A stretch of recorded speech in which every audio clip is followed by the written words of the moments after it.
Copy ছোট ছোট করে কেটে নিয়েছি। এবার গরম জলে দিয়ে দিচ্ছি, তাতে একটু নুন দিয়ে একটু ভাপিয়ে নেব সামান্য।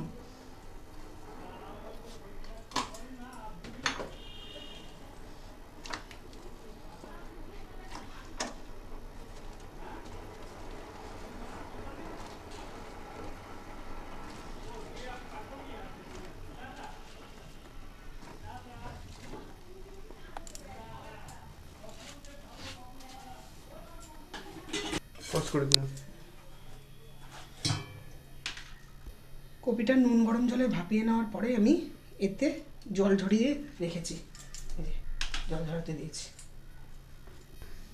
বড়া করার জন্য আমি গোবিন্দভোগ চাল এখানে মিক্সিতে গুঁড়ো করে নিয়েছি। আদা আর কাঁচা লঙ্কা দিয়ে দিচ্ছি চালের পেস্টটার মধ্যে। নুন, হলুদ,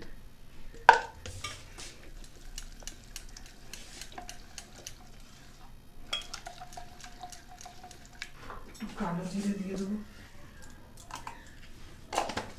কড়া গরম হয়ে গেছে, কড়াতে রাইস ব্র্যান্ড তেল দিচ্ছি,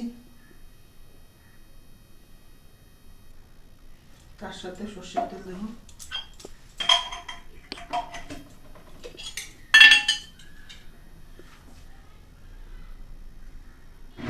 তেল গরম হয়ে গেছে, এবার ব্যাটারে ছুলিয়ে আমি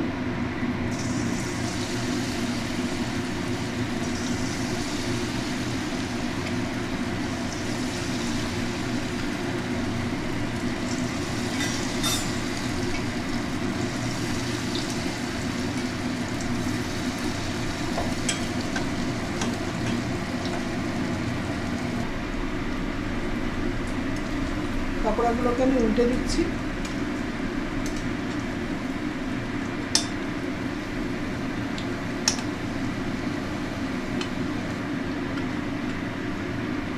তাহলে কপির পকোড়া বা বড়া রেডি হয়ে গেল।